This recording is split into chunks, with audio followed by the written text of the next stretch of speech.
Welcome back. And the next company presenting is FRISQ with its CEO, George Thaw. Please go ahead, George. Thank you. I'm very excited to talk to you this afternoon about FRISQ. When we were putting together the presentation and trying to find images of what FRISQ was, we came across the slide on the picture on the top left, and it sort of summed it up in some ways. You've got a whiteboard, with the clinician on the right hand side of that picture, and on the left hand side, you've got a screen, and that's really what a significant amount of modern healthcare is about today. You have these archaic, but to be clear, working systems that can be digitally transformed and drive great efficiency at the center of them. And that is the core of what FRISQ does. It's easy to talk about all of the things that go on around the side of it, but the actual core of health is something that we work at and improve. Next slide, please. So I talk about the core of health delivery. FRISQ basically is an ability to be able to sit and create and manage pathways for care over a patient's journey from the beginning to end of a treatment cycle.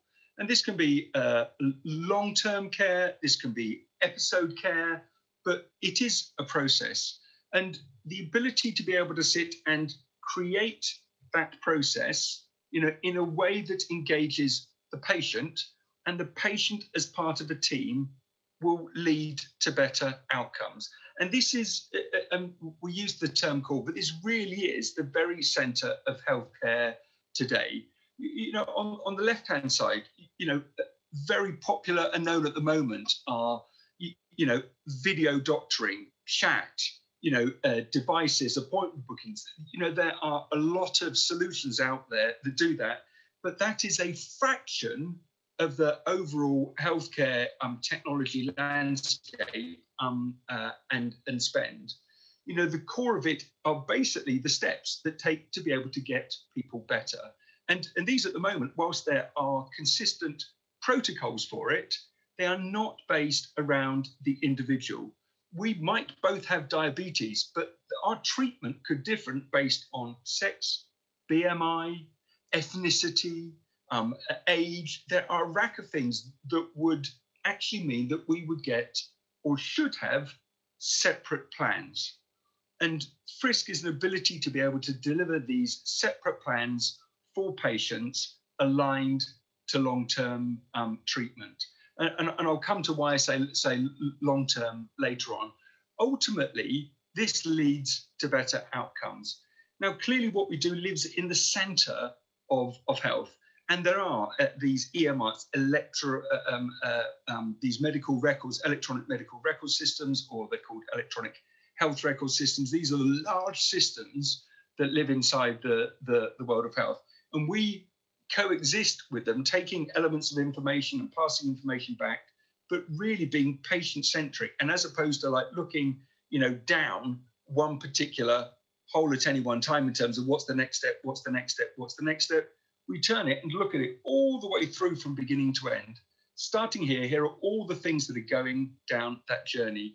And it's one thing to have a passenger on a train and told when they arrive at the station what to do next. It's far better for their outcomes that they actually understand all of the stops along the way and what may or may not be asked of them, so they can be part of that decision-making process. And the reason I say that is we know that level of engagement drives better outcomes. Next slide, please. I've had the privilege of working in medical healthcare for over a decade, from the first project, which was a national program for IT in the UK. But rarely do you get to be able to sit and work in a business that can tick so many boxes that are core to the betterment of society, of patients, and of the long-term treatment of people. Care providers, they are going to get improved efficiency, and the ability to be able to sit and look after people. So the people inside the medical world get insight. The fact that they will see, as opposed to after 1,000 operations, they will be able to see after 50 operations what they can do better, what was leading to a better outcome. For the patient themselves, that they've got insight into what that journey is. And ultimately, to the payer, be that private and insurance company or the taxpayer, because you're providing core efficiencies. And it is so rare that you get to be able to tick all of those boxes, that you have the medical world, you have the patients, and you have the payers. And from the patient point of view, we're all bizarrely potential patients, current patients, or has been patients. So for all of us, this is germane to every single one of us. And as I say, a privilege to be able to have a product that ticks all of those, can address all three of those with merit. Next slide, please. So in terms of how we connect, we provide a system that visually shows what are the next steps on any individual's treatment plan, and where that individual sits, either within a clinic, within a ward, within a hospital.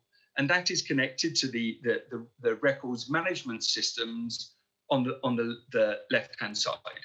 So I'm sitting there as a clinician, and I know. And even if it comes to a change inside a hospital, as the original photograph that I showed was, I save an hour in my handover process by having everything digitally before me. I know exactly who I've got. I know everything that I need to know about them. I know next steps that I need to execute during my next shift, my next clinic. And then as I exit that one, that information is ready for the person that's going to take over my role in the next 8-hour shift. That information is also shared where pertinent and available to the patient. And a lot of these systems aren't just in hospital. So a lot of the times, if you take long-term management from mental health all the way through to diabetes, to be able to sit and say, if it's mental health, how do I feel today? Do I feel better than yesterday? To be able to gather that information, to be able to sit and engage the patient, to be able to get the insight means we're going to be able to sit and get better outcomes. So where necessary, during a treatment cycle, to be able to get 1 or 2 or 3 or even daily pieces of information from them, which can be on the device, could be online, it even could be via a text, doesn't need to be smart and able, allows us to be able to sit and get a better treatment. And we know that having this, that engagement, just having the device or the opportunity to do so, drives better outcomes, because you have people who now want to be engaged, who want to be part of the medical team. And on any spectrum, there will be people who are ultra and want to know everything in advance, but there will also be some people that just choose not to engage, and that is absolutely their right. But we know for the significant majority of people, they want an ability to be able to sit and engage, and they want to be able to sit and see the future of their healthcare plan, not just the one particular room that they've walked into, make one decision about that and move on. And then ultimately, from the patient point of view, what are all the other devices that can provide input?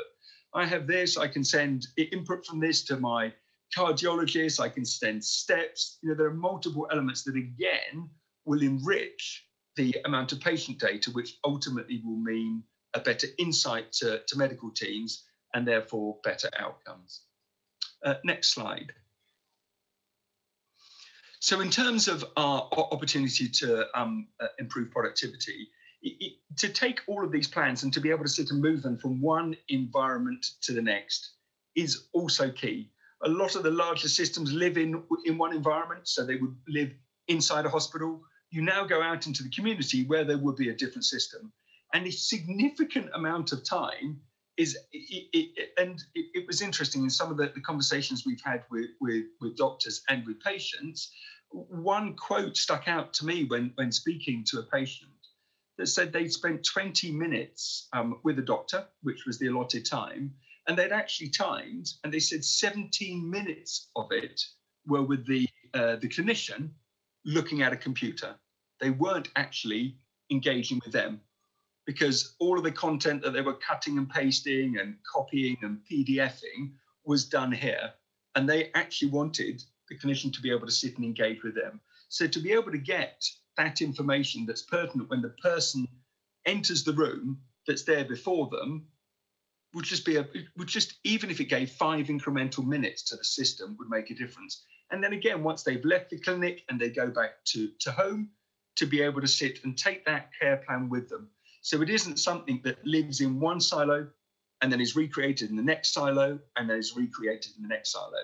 To have them all joined together is so significant. And FRISQ as a solution platform allows that to happen. And as every single level of engagement gives greater insight collectively to what the process is, and therefore how to be able to get more effective outcomes and better treatments. So ultimately, you've got doctors doing what doctors love to do, and that is to actually work and treat with patients, not being, very advanced administrators. And it is common around the world in terms of feedback that that's actually what they want to be able to do. So they do less of the indirect and they do far more of the direct work going forward. Next slide, please. So I've mentioned patient engagement, and this was some work that we did earlier last year in terms of patient engagement, and this was versus a US, significant US systems. And it was fascinating to see that using the FRISQ platform and the patient engagement tool was driving such significant results. And we ran this several times, and these were delivered to us by the customer.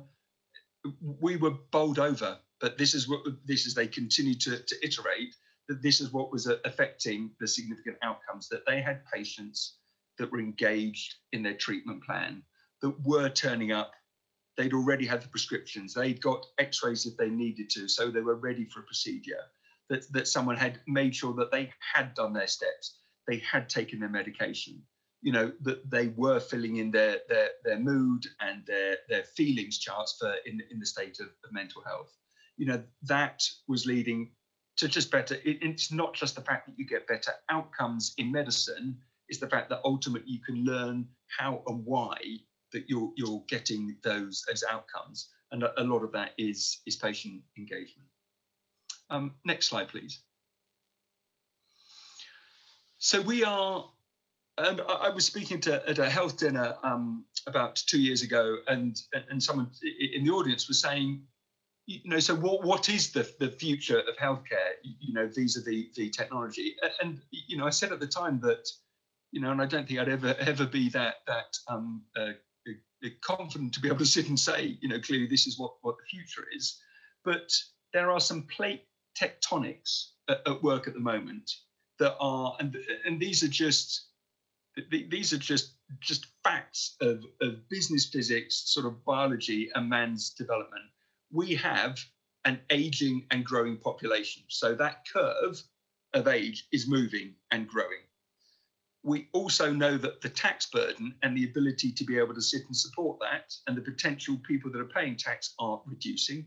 And we know that costs in medicine are rising. So you take those facts and you have such a pressure point in here that something has to give. And my contention remains, that technology, and specifically, FRISQ would allow a 30%, a 40%, even in some cases, 50% increase in efficiencies in some of the core elements that would allow both a reduction in the cost burden and us to be able to sit and treat more patients by having plans in place. And this is before you actually get to the insight that allows you to put smarter plans in place to begin with, which would lead to quicker, better treatment, ultimately people being treated in the right environment, not necessarily in hospital, which is highly costly. So those facts in terms of population, in terms of cost, in terms of certainly for public health and tax burden, that's known. So something different just has to happen. and I believe that tools such as FRISQ will be preeminent, in the next 5 years in helping make that happen. Next slide, please.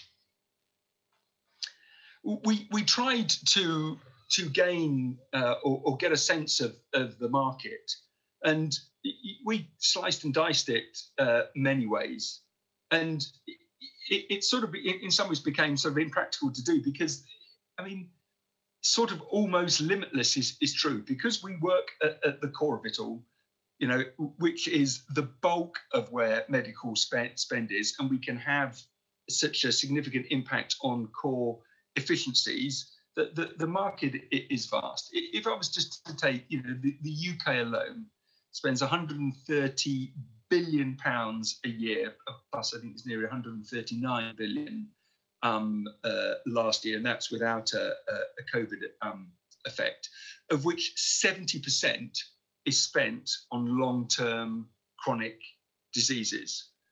And that's where, to me, the efficiencies in that, and it's diabetes, COPD, pulmonary hypertension, asthma.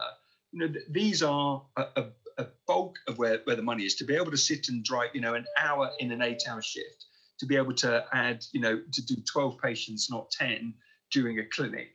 All of these things will drive significant benefits, and that is the bulk of where we play. And those figures are the same, across the developed and the developing world in terms of where the costs of core treatment are. So we feel, this is a nascent market to begin with, but in terms of the size of it, it's very, very very significant for us. Next slide, please. So we have a strong base to go from, both in terms of customers and partners, and we have learned a significant amount in the last 5 years, and specifically the last 4, which is a lot of the IP that we've gained in terms of how to be able to sit and implement these systems, how to be able to grow them, and ultimately with partners, how to be able to sit and get a route to market. So we're privileged in terms of the people that we've worked with, and then ultimately our route to market, and an ability to be able to sit and address, both by patient and potential care staff, the significant number of users that are out there that can use FRISQ. Next slide, please. So in terms of where we are, we're in a leading position. As I say, the market is nascent, or at earliest emerging in terms of what we're doing. We have first mover advantage. We have a significant amount of very complex data modeling to be able to sit and understand what these pathways are, to then understand them at an individual level, and then to be able to sit and allow them. Often when someone has a long-term disease, that they have comorbidities, there's another one that goes against it. So to be able to sit and look at multiple pathways, that becomes complex, but we have significant knowledge and IP around that. And the fact that we don't compete with EMRs, we don't compete with video chat systems, we don't compete with devices. We sit in the center and integrate with them all. And we have an ability, due to our platform, a significant ability to be able to sit and scale. Next slide, please. In terms of how we make money and create value, predominantly annual recurring revenue streams in terms of our product. We have a modular approach to the product, so there are elements. You could take a FRISQ Care Core, you could take medical records or individual medical pathway systems. You could take engagement models, and they all live on their own, or you can combine them all together. We have additional revenue streams from customization, training, and implementation.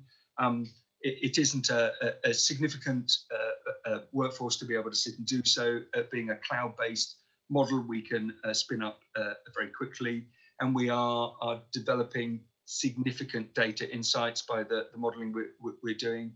And we are developing and looking at patent applications as well. Next slide, please. So in terms of our road to value creation, last year, because of the pandemic, was very insightful. To be clear, a very tough year. and rightly so, because people were focusing on a global pandemic.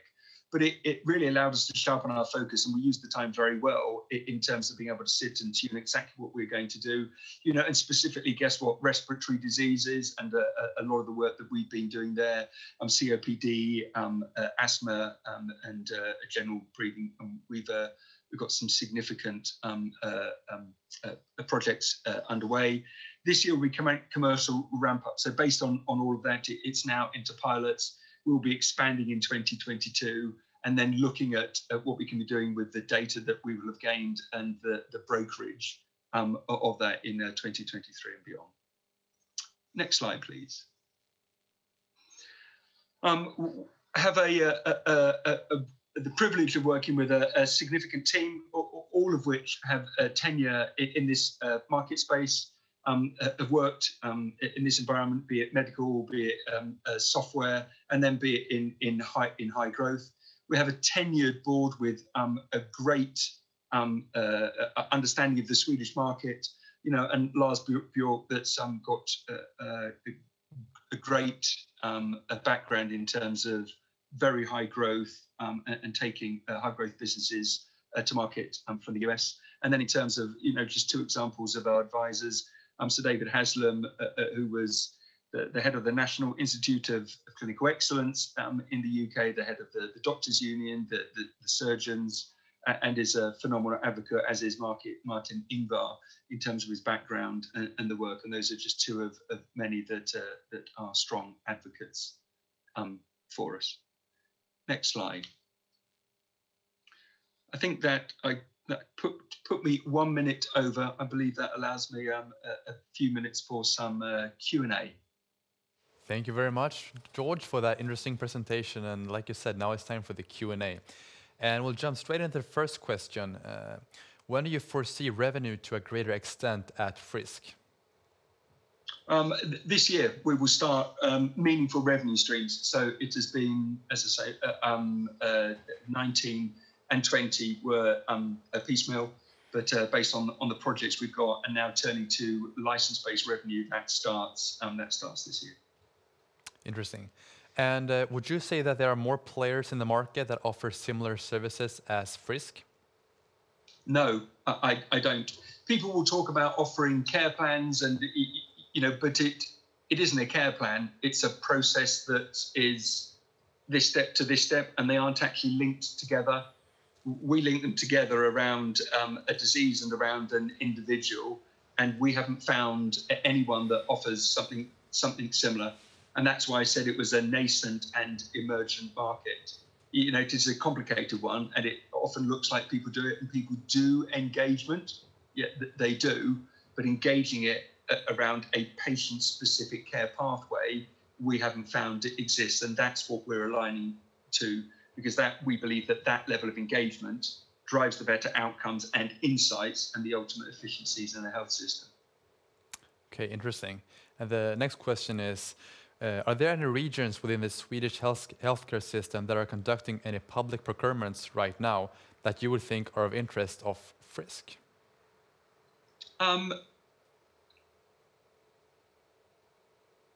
So they are all public procurements are going on a constant basis, and I think the question might refer to very large procurements. So even Stockholm, the procurement that was cancelled, they will continue to procure healthcare systems, going forward, and we continue to talk with all of them about it. And it's interesting, some of the difficulties that have been had that are well publicised, I actually think support what we want to do, because whilst you can do these large things very well, they are very cumbersome, cost a fortune, are prone to fail, versus you can put modest sums into something that can actually show how you can drive efficiency. And I put my hand up and say, FRISQ can do that. So an ability to be able to sit and do it and then prove it, we feel very confident we can do that. So we continue to engage very actively with public health in Sweden.